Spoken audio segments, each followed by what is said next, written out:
ministère des Maliens d'Extérieur pour cette activité, qui est dans le cadre de la sensibilisation sur les risques de la migration irrégulière et les opportunités d'accompagnement pour les migrants de retour dans leur communauté. Le Mali, ça a été dit, et vous le savez, est un important carrefour migratoire en Afrique de l'Ouest, étant clairement à la fois un pays d'origine, de transit et de destination pour des milliers de migrants. Alors peut-être pour mettre les choses dans leur contexte, en 2020, UNDSA, donc l'agence des statistiques des Nations Unies, enregistre près de 485 000 migrants vivant au Mali, donc des migrants internationaux, non maliens.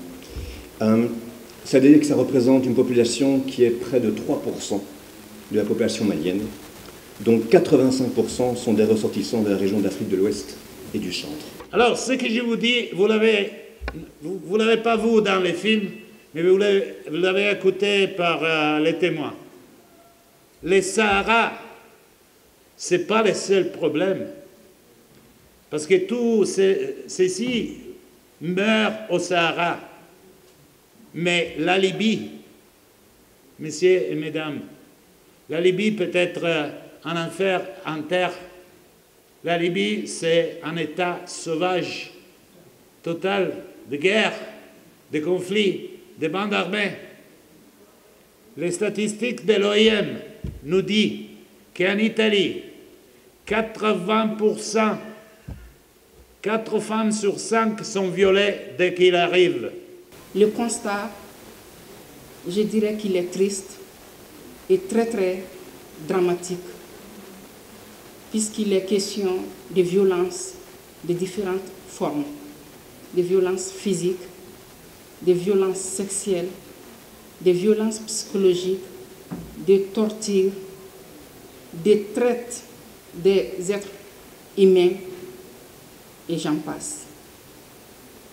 Il s'agit aussi en termes de conséquences des déchirements familiales, des dislocations, des cœurs meurtris, mais surtout des cœurs de femmes meurtries.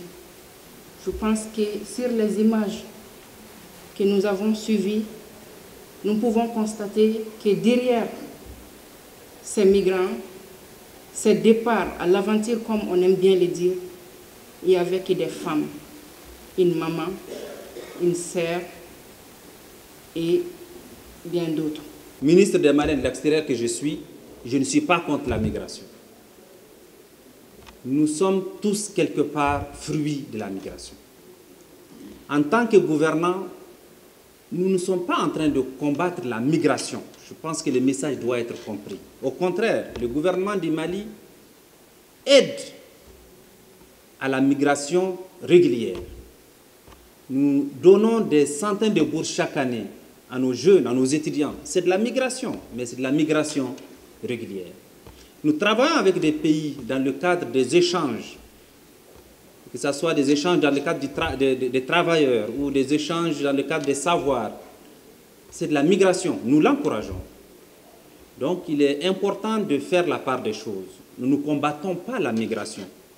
Nous essayons de sensibiliser et de travailler à ce que la migration irrégulière s'arrête et qu'elle laisse la place à la migration régulière, la migration organisée et la migration qui sécurise chaque Malienne et chaque Malien qui fait le choix de prendre cette voie. Juste rappeler quelques chiffres. Donc, moi non plus, ce n'est pas un discours, c'est aussi un ressenti que je voudrais partager avec vous.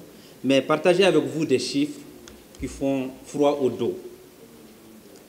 De 2014 à nos jours, selon l'OIM, nos amis de l'OIM, 59 837 migrants ont été identifiés morts sur les routes migratoires, dont 8 200 cas en 2023. Et sur ces 8 200, 3 000 sont morts sur les routes du Sahara. Donc ces routes que le film a essayé de nous montrer.